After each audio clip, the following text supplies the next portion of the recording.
Om Shanti and good evening.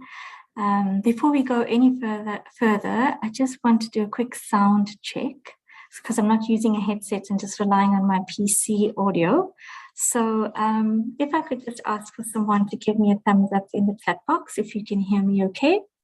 Sound is clear. Sounds good. Great, great. Also, just a point of housekeeping. I'm going to project some slides for the talk today, and so I may need someone to keep an eye on the chat box. I will try and keep it open, but if it interferes with the view on my side, then I might just minimize. So if anyone really from the audience can interrupt me when there's a comment, then we can make sure that that's covered as well. So now that that's out of the way, really welcome to this evening's talk. As I mentioned, my name is Sanisha, and I've been practicing meditation, or rather the principles of Raja Yoga meditation for about 22 years now. And I thought that before I get stuck into the topic, it might be nice for me to share a little bit about myself so that you get to know about my background, and it may help to put some of what I share today in perspective. So since the very beginning, I've always made an effort to try and integrate the principles and practices into my everyday life. Wasn't always great with the discipline of meditation at particular intervals, and I wouldn't call myself a conventional Raj Yogi, but the one practice that has been consistent is that of meditation, making an effort to understand and experience my true identity as the soul. So, because of this approach, what became important for me very early on was to understand the what, where, who, how behind my challenges. Because if I wanted to integrate the principles in a real way in my life, what I often found was that learning about it, understanding its contrasts, constructs, just observing the patterns gave me a certain level of control over it. And so it is with this approach that I planned today's talk. The topic, as you know, is communication, essentially, but it's linked to the power of discernment. And furthermore, it's also linked to perspective or perception. So really how this all came about started with the communication challenge that I was facing. And what I decided to do was really just, as usual, try and understand where it started, why it's happening, why am I particularly upset, why am I challenged. And whilst I was going through that process, I got a message from Raksha asking if I would do a talk today. And I saw that as an opportunity to accelerate my learning on this topic, because I just wasn't getting out of a rut that I created for myself. So as much as this is a talk that I plan on sharing some insights, and I'm hoping practical tools that you would find useful, it's also a benefit for me because it's been about a 4-week journey to get to this point.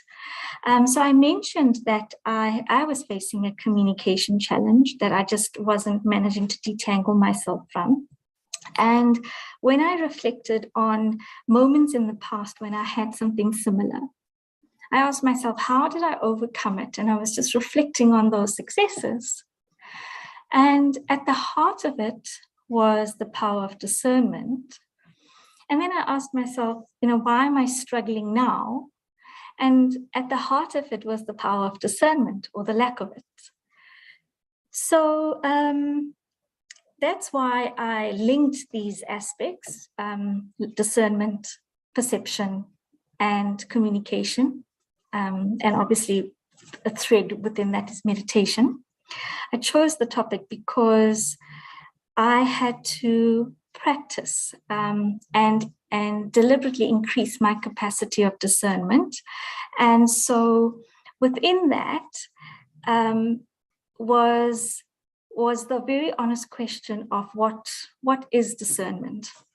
And after all these years of talking about the power of discernment, what I had begun to do was use discernment and judgment interchangeably as synonyms. So why is that a problem?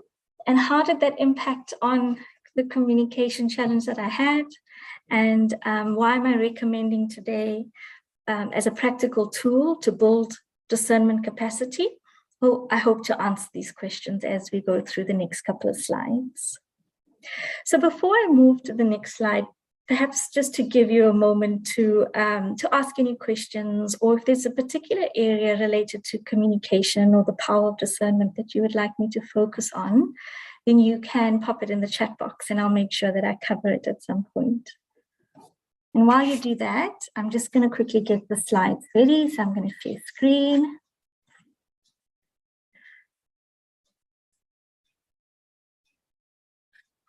And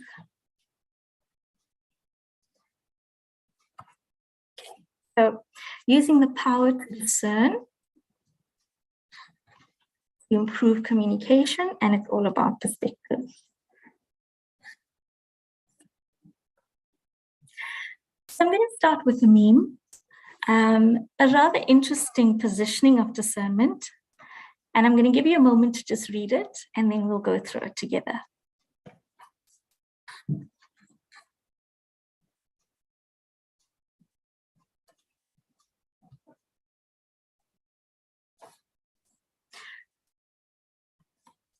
So discernment is not knowing the difference between right and wrong.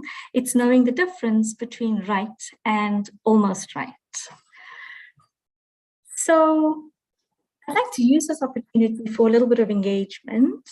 And I'm keen to hear or read what this sparked for you. Can you relate? When you read this, does this make sense? Does it raise more questions? Anything really, just to get a conversation going.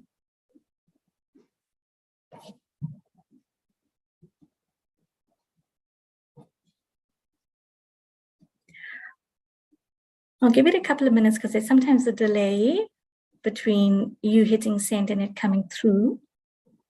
But if there isn't anything, that's also okay.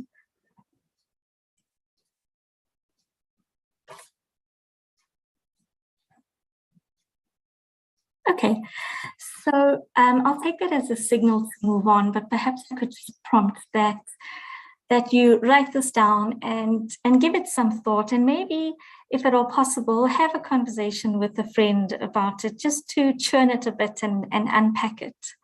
But for the sake of today's conversation and talk, really what I wanted to highlight is that discernment and judgment are not the same thing, that judgment is about right and wrong, and discernment is about different perspectives to things. And so if discernment is about different perspectives, then it makes sense that in order to develop the capacity to discern, I have to develop the capacity to see things from different perspectives.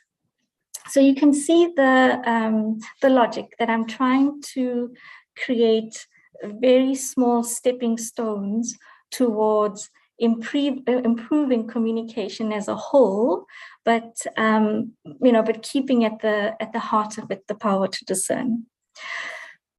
So if we're shifting the focus from discernment as a concept to perception as a concept, before we dive into perception, you have to hold in your mind this definition of discernment, that discernment is not about right and wrong, but it's about the difference between being right and almost right. So in other words, if, for example, if there's two people in a conflict situation, then there is a tendency to approach the situation with, what I believe is right and what I believe is wrong, but perhaps a change in perspective and looking at it from from the understanding that it's about being right and almost right, or more accurately, it's about different perspectives.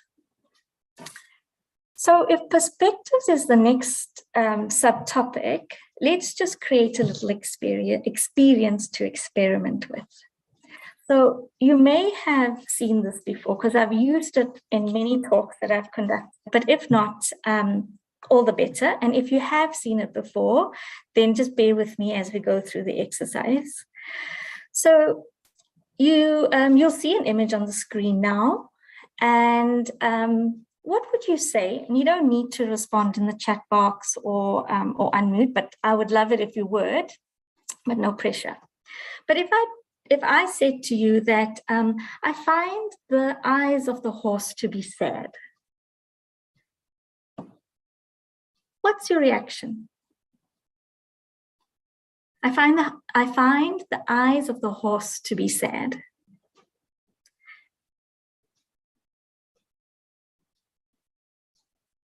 Any responses? Anyone want to offer a response or type in a response?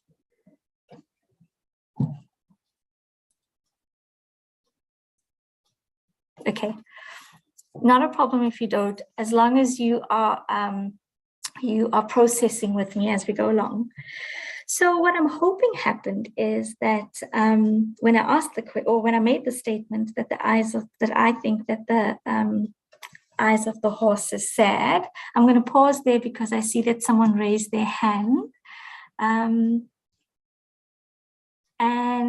Maseka, if you can unmute on your side and speak.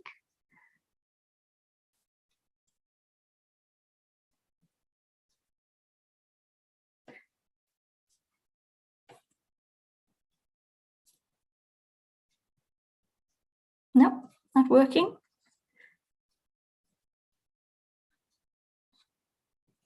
Okay, I'm not sure who the host is and if you're still on, but is it possible for you to unmute Maseka?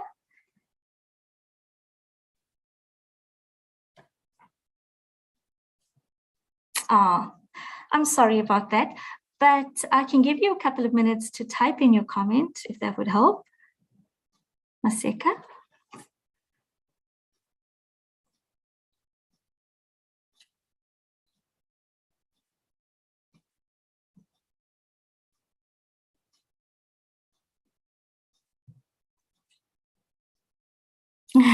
Thank you for that. Yes, and that's exactly as I planned it, and most people would respond with that. You know, I'm making a comment about the horse's eye, but what you're seeing based on the angle of the picture is a frog. But look what happens when I just want to get rid of the chat box. Look what happens when I change the perspective of the picture. So change the view or the angle or however you want to put it. So Maseka, can you see the horse clearly now?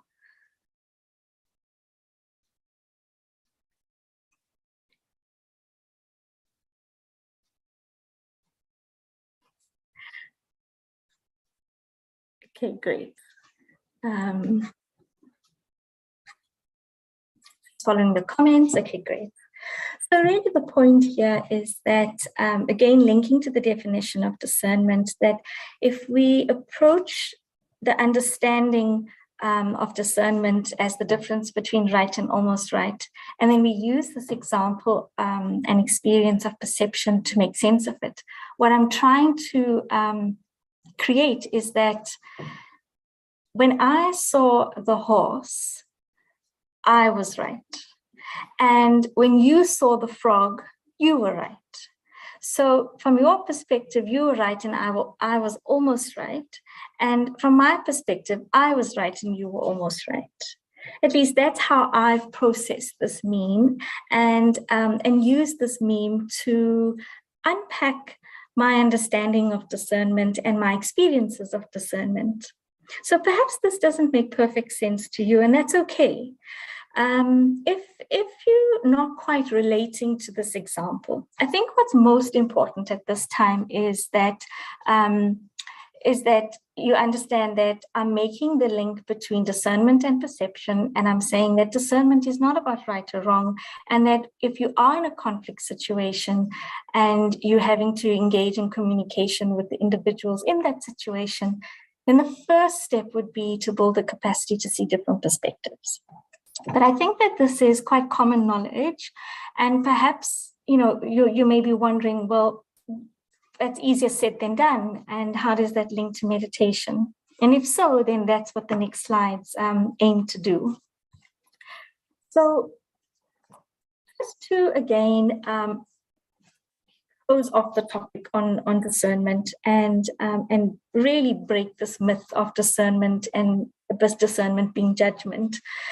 Another meme, that discernment is a way of making life choices without judgment. And I thought this was important to highlight, because it's one thing to understand that discernment is not right or wrong. But deeper than that, if I am truly engaging in discernment and not judgment, then I'm not fighting a force and a feeling inside me to convince myself and others that I am right. And a lot of the time when that force is at play, then there's no chance for discernment and clarity and objectivity to kick in to help with communication. And a lot of the time, whether it's consciously or subconsciously, this is where communication starts to break down. It's where I'm substituting judgment for discernment. So I am aware that I'm, repeating myself and saying the same things in different ways, but it really is important, because this here is the basis of the rest of the talk tonight. So again, just pausing to see if there's any comments, questions.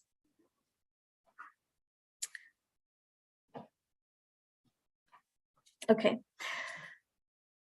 So I want to, at this point, just share a personal experience, a challenge that I recently encountered that I had to overcome by going through a journey of shifting from judgment to discernment.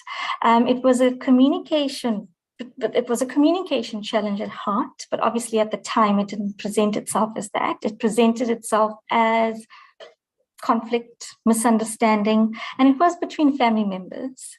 So we had an arrangement, and things didn't go according to plan, and we had a discussion about what the situation was, and I didn't like how that conversation went. So I walked away from that conversation very offended, upset, feeling dismissed for a number of reasons, and I really didn't want to engage with these family members again at that point in time. It definitely wasn't ready to be in their presence anytime soon. But worse than that, I was reliving the scene over and over and over in my mind, and even to the point where I would plan out. So if I see the person again, this is what I'm going to say, or when they said this, then I should have done that, or if they say this and this happens, then I'm going to be ready with this. And that consumed my mind for about 2 weeks. And I guess the reason it was playing over and over again was that there was an internal struggle to convince myself that I was right. And what had happened was that by holding on to that perception that I am right and I want to be right, I automatically put the rest of the family members in the bracket of being wrong. So when I got the call from Raksha to do a talk today, I realized that unless I sort out this problem and find a way to clean it up and work past it, I can't authentically give a talk on communication and discernment, because it just didn't feel right. So the work started, and I'm going to share with you the practical steps and what I did in a moment. But where I got to after those steps is that by applying discernment over and over again, just asking myself, why would they have done this? Why would they have said that? do you really believe this about them? So every time I created a new scene in my mind, I would ask myself, do you really think that about them? Or when I vented with people that were supposedly, on my side, and would say all the right things that aligned with how I saw the event. And when I went through it with these individuals, then I would say to them, this is how I feel, and this is what I think should happen. And then I would ask, but do you think I'm overreacting? Or, just to find ways to challenge it. And that was a starting point for pivot. Just a little bit of openness to question what my mind, or rather the ego, perhaps more than the mind, was trying to stamp as a reality. So the reason I'm sharing this with you is I'm going to now shift to the practical side of things, and I wanted to share with you that I can really relate to this in a real way, and all I have to offer for you as any kind of evidence or signs of credibility that what I'm saying is potentially helpful is my own experience. So I have come through the other side, and where I'm at the moment is I am no longer angry about the situation, but I've made the decision to keep a distance between myself and the family members that were involved in this, because through the process, I realized that the reason I'm upset and the reason this incident was so intense for me is an accumulation of having to compromise small things over a period of time. So I was letting myself down over a period of time and overcompensating. So actually the person I was upset with is myself. So the decision is I'm still going to keep my distance. I'm not going to engage with these individuals the way I used to. So that's a decision. Right? It's a choice and it's a decision, but the judgment is less. It's now no longer about because they did this or because they said that and they were right and I was right and they were wrong. Now it's about what I need for my happiness and what I have the capacity for, and what's best for my well-being, and that's the decision, the level of cleanliness that's come. I think, if I'm honest, there's still a bit of frustration and a little bit of hurt and disappointment in that, but that's more residue than it is intense. So practical tips. The first thing is to activate the power of discernment. I have to start the process of understanding the why. Why are things happening? And for you here today, what I'd like to do is pose a couple of questions. So the first thing is, in trying to understand the why behind incidents, is you actually have to ask yourself a question and reflect in a very honest way. Is this something that you can accept as a truth, that there are different perspectives? And as silly as that sounds, because logically you're going to say yes, you can't logically say no, because we know this to be true.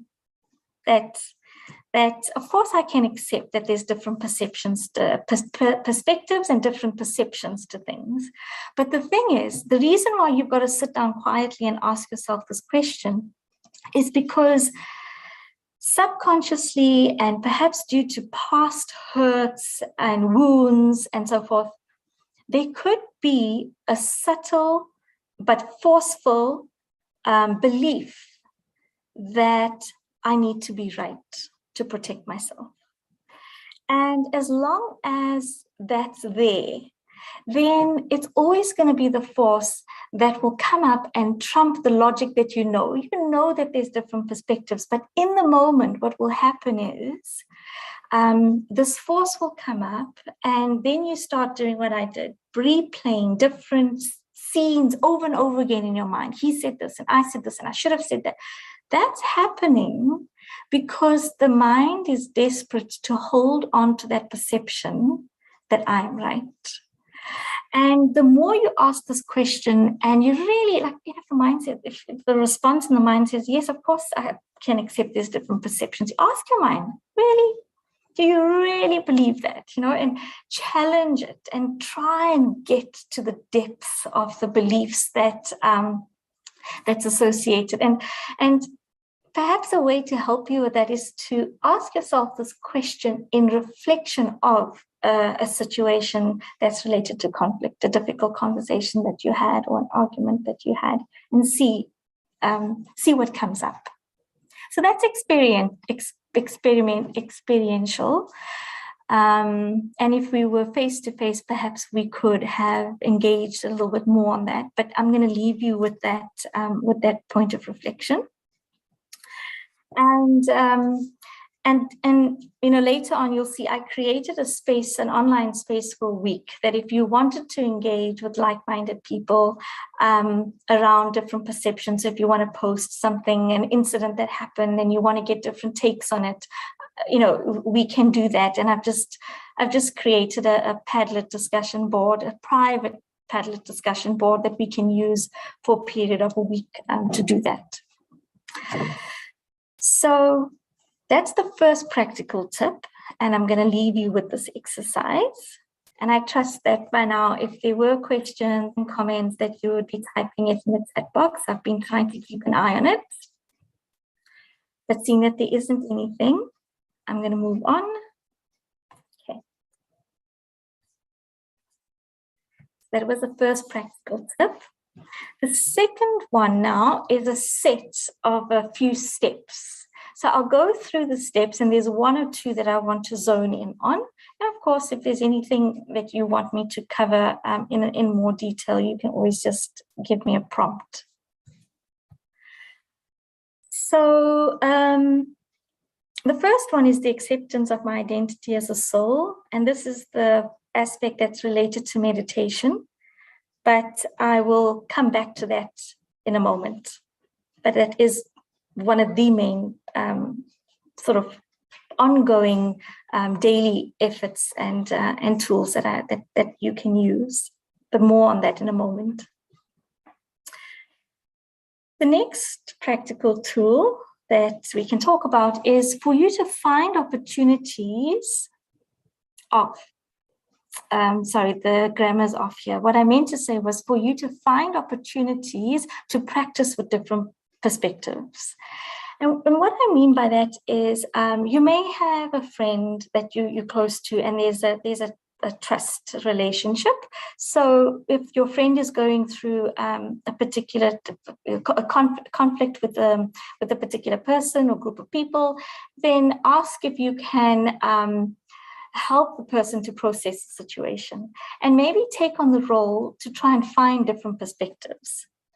And the reason I suggest this is that it's always harder to try and put on that neutral lens for yourself when you're in the situation. And I have firsthand experience of this, even with years of meditation and knowing better, and an deep experience of the soul and the identity of the soul. It's sometimes difficult in the moment, but the more practice you have in someone else's situation where you're not emotionally involved, then what's going to happen is your brain's going to pick up patterns, and that's automatically going to broaden perspectives for you without you realizing it. So let me pause here and just tell you why I believe in this so strongly. Also, in my younger days of meditation, I lived in a house with a number of people. If I'm counting, I think it was up to 7 people in the house. And although we had very deep respect for each other, as you can imagine, there were definitely moments of conflict. And what I found is that when I was privy to those moments where I myself was not emotionally involved, what always intrigued me was if I'd sit down with one individual and when they shared their account of things, I would feel so deeply, I could feel their pain, and I really felt for them. And in that moment, to me, they were in the right. And then I would sit with the other individual and I would feel their pain so intensely, and I would see their perspective. And then I started to, that was my first real experience of different perspectives, and how opposite perspectives can actually be equally correct and justified and right. And so what started to happen from a very early age was that my brain was starting to pick up perspectives. I never quite understood how I had developed an ability to see things from different perspectives as easily as I did as a young individual. And I really believe that that was the start of it. It was being exposed to conflict. But what was special about it was that because of the respect between these individuals, there was an investment to get things out in the open and talk things through and process and move past it. And that allowed me to be privy to it. So if you found those opportunities, I have no doubt it's going to have an impact on your learning ability, because our brains are wired with two ways of thinking. The one is the more deliberate and the obvious, and the other is the more procedural, subconscious thinking systems. So the procedural thinking systems are involved in picking up patterns. So you may be reading, writing, watching TV, talking to someone, but there's another system that's constantly awake and alert and is picking up patterns. And so exposure to different perspectives is going to make an imprint on the system, without a doubt. So that then concludes that circle, which is finding opportunities to expose yourself to different perspectives. But then you have situations where in the moment, despite what you know, I see there's a comment, and I'm going to come back to it in a moment. So despite what you know and despite what you're practicing, there are times where the wheels fall off the bus, and in the moment it's just not possible, and the discernment is nowhere in the picture, and it's just frustration and emotion, and the conversation and communication is properly botched. When that happens, accept that that's happened. And I thought what I could do is, I'm just checking the time, we do have time, so we could pause at this point in time and we just do a short meditation commentary as an example. And it's going to be about 2 minutes, if even that. But what I would encourage you to do is think of an incident, bring the memory of that incident to mind, and then maybe engage with these words. And then after this meditation commentary, I'll come back to the chat box and I'll read the comment and then comment. The comment from Vera. Okay, so because we're going to do a meditation commentary, just shift your energy to one of relaxation. You're shifting your mind out of a focus mode. Deep breath in.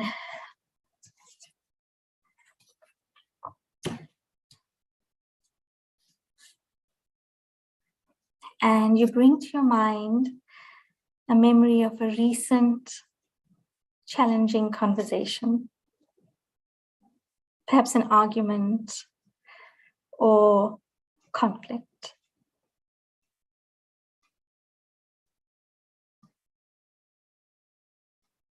And I'm going to take your mind back to the day it happened.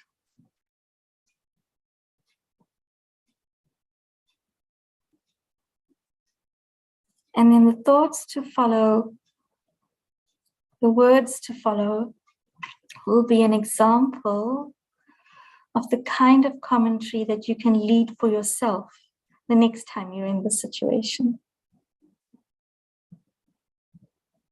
So you've had a difficult day, you've had a difficult discussion, and now you've come into your own space and you're left with your own thoughts.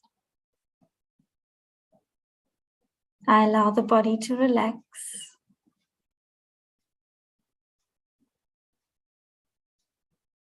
I take in a few deep breaths. And I unpack the account of the situation. I start with, I am so upset. I am upset because this is what happened today.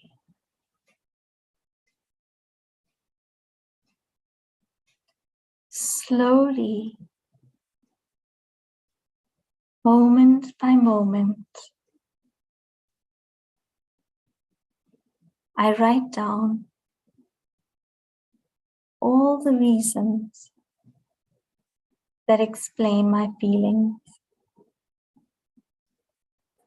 all the reasons and descriptors that help me understand my feelings. I'm angry, I'm hurt. Words were spoken that made me feel like this, or reminded me of that, or was unfair because of this. All of it gets written down. And I allow my mind the time and the respect to get it all out. Nothing is wrong. Nothing is right. It's just about unpacking. And once I have my list, that's all I need for now. I will use this list to process what happens. But for now, I just allow the mind to sit quietly, and I gently start to shift the thoughts to my true identity of the soul.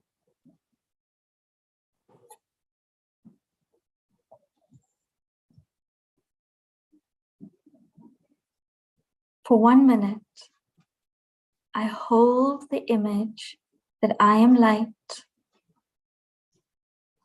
I am purity, I am happiness, I am power.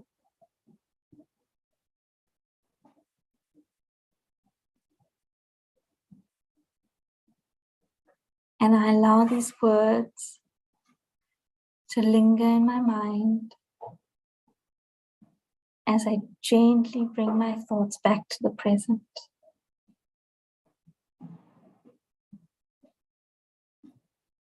Om Shanti.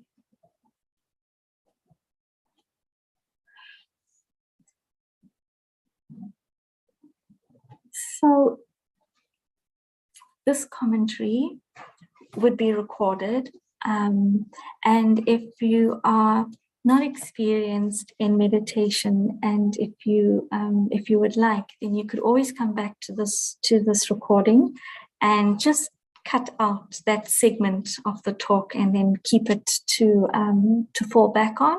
Or even better is if you would be able to create your own reflective commentary like we did now. I'm just going to take a moment to read the comments.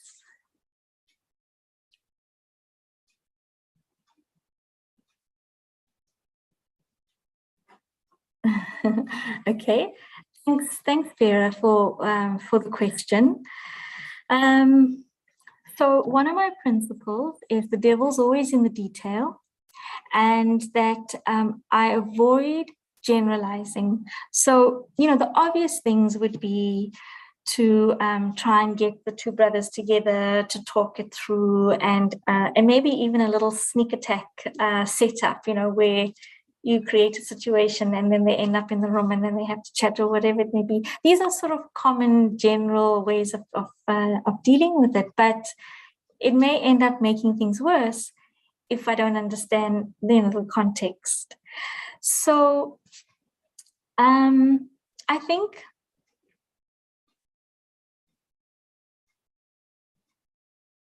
if I have to go with my instinct in the moment, on the practical side of things, my gut's telling me that perhaps their mum is an instrument that can be used in the process. That's on a very practical side of things. But on a spiritual side of things, if you aren't able to move things physically, then hold these three individuals in a very focused meditation session, and I personally feel the power of the morning meditation. So 4 a.m. or really early in the morning if you can't make 4 a.m. any time before you start your routine. Hold these individuals, see them clearly in your mind, see them as bodies of light, see them embracing each other. And then as I'm visualizing it, I'm seeing like a big dark black block in between them. And so move that block with your mind, shine light on it and move it. Now, I'm speaking as if we're engaging in some sort of healing activity, and that's really not the intention. What happens there what I believe happens is that because I am so focused, I'm generating thought in such a focused way, I'm generating an energy that goes with those thoughts. And I do believe that that energy reaches those souls that are connected with that experience. So those are two things I can leave you with. But if you want to engage more, then look out for this link to a discussion board where we can continue discussing it, and maybe more can come of it. Okay, someone was just saying bye.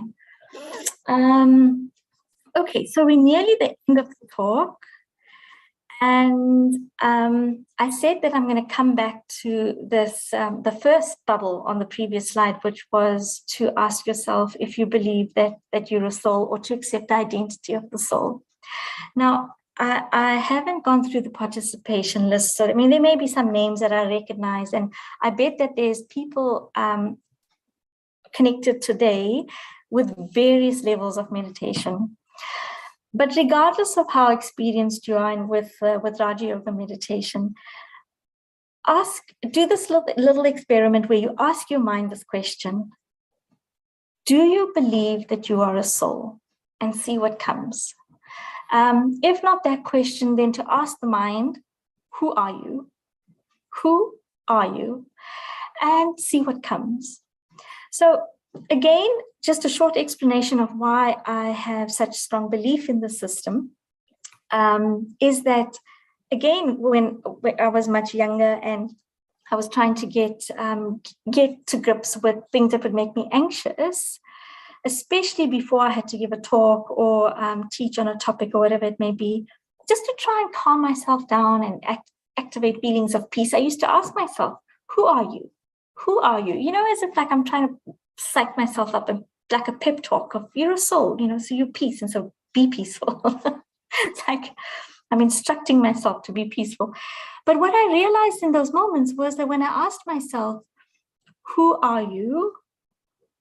My mind didn't say that I was a soul.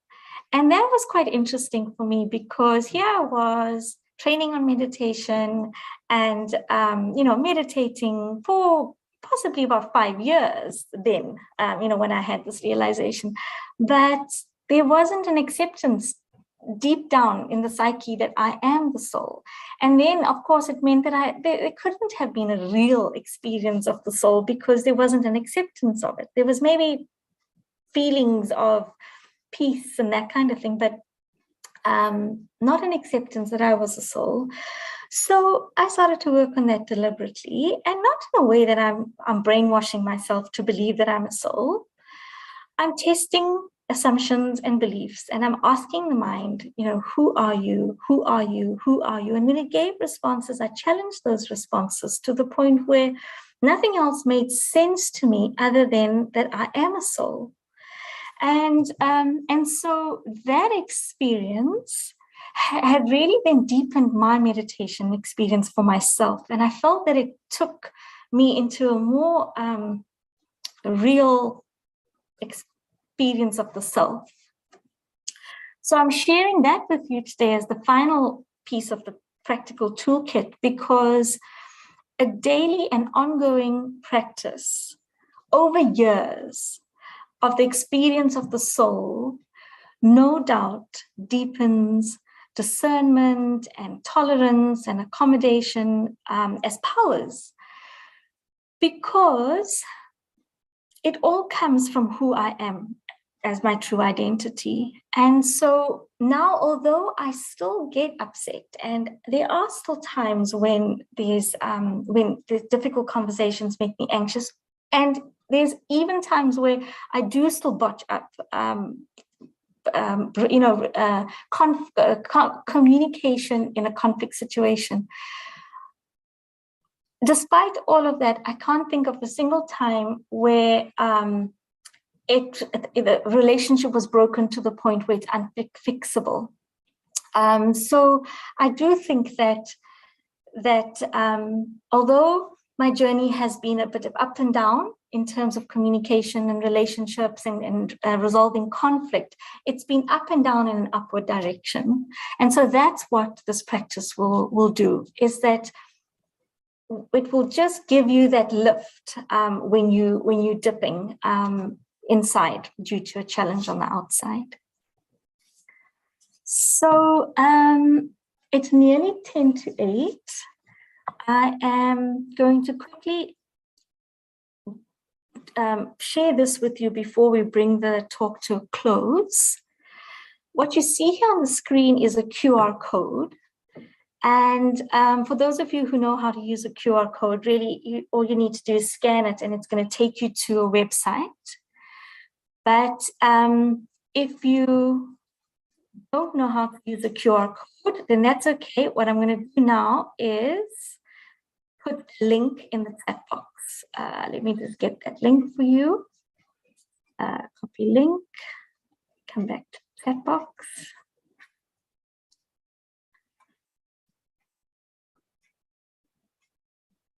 Sorry. Oh, I don't know why. Okay, the chat box disappeared. I'll find it in a moment. So when you get the link, or if you use the QR code and you want to engage in a community of practice over the next week, then all you need to do is access this board and double click anywhere, double click, or you can use the plus sign. And then, you can put in a name or a pseudonym. It doesn't matter, but just say star or point of light. And you can write something in here. You'll also be able to upload multimedia. So if there's a photo, or if there's a link to a video, or if there's a song, or I don't know, whatever you feel might help give context to a situation, and you want some input to try and stretch your perspective on a situation, then I thought this could be a really nice way of doing it. Especially if you keep your name anonymous, then you can be as honest as you'd like to be, because people are not really going to know the details. And then, you have completely neutral, uninvolved individuals to share different perspectives and see how that helps you with your situation. So I'm coming back to the text. There we go. And I can put the link in now. So there we go. So either the QR code or the link. And that pretty much concludes the chat for today. And we have enough time for some discussion or questions, or we could we could have a meditation commentary to end things off. So let me see, what would you prefer?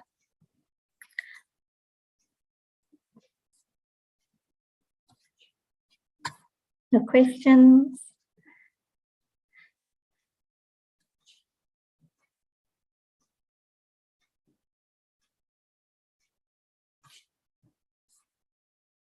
Okay.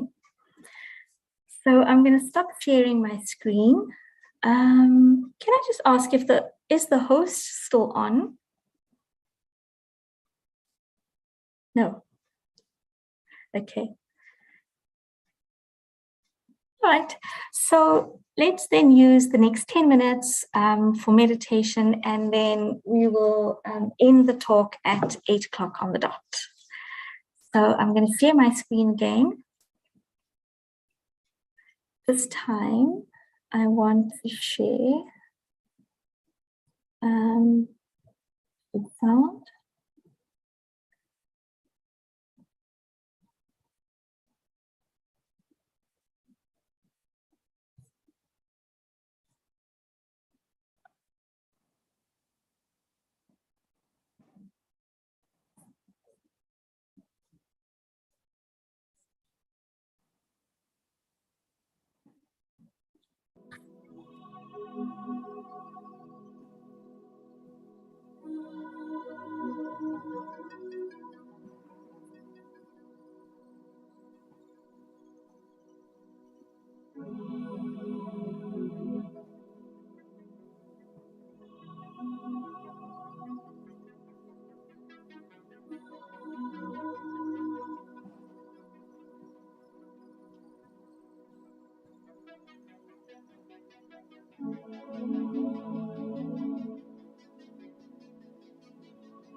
So you allow your body to relax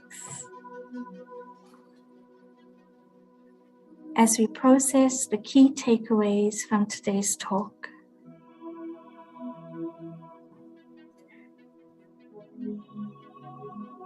The first point is that discernment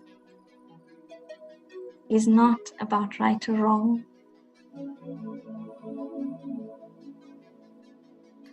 Discernment is the ability to view the situation from different perspectives.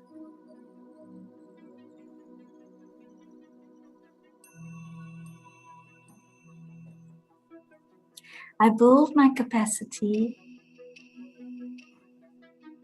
to see things from different perspectives by exposing myself to different perspectives.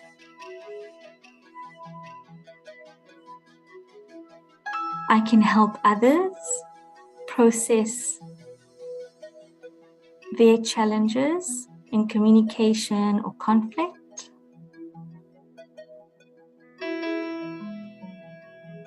I can reflect on my own past experiences.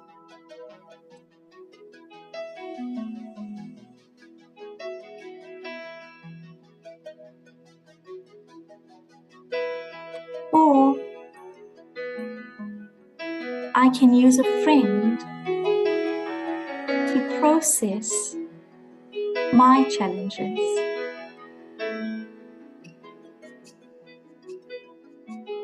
Over time, the brain will learn to pick up and detect these patterns, and it will automatically broaden my perspective.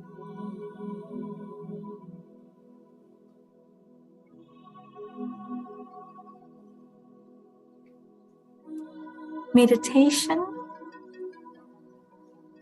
is the other practical tool that I can practice on an ongoing basis. In meditation, I ask myself, who am I?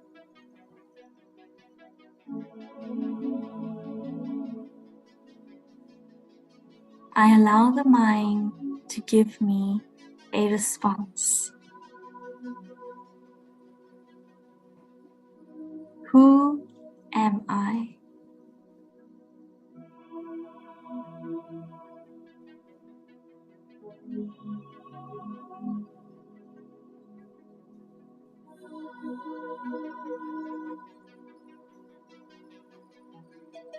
Continue to ask the mind this question until you are happy with the response that it gives you.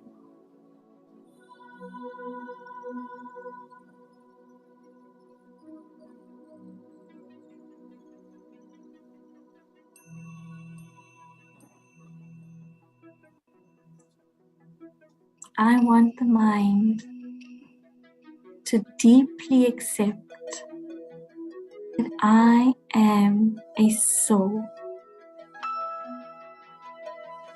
a tiny point of light,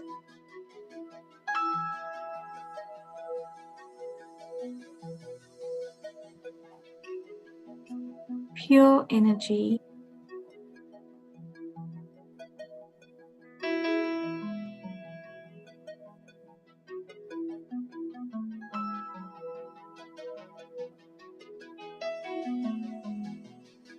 radiant with happiness, peace, love,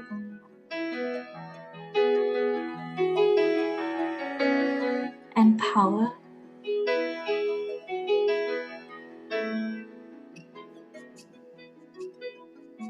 This is my true identity.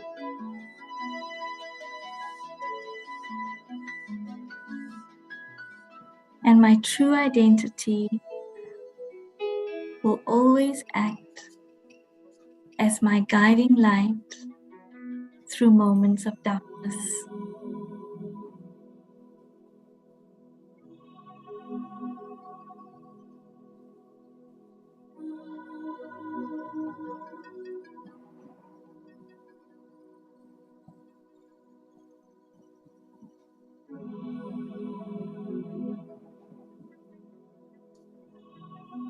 Om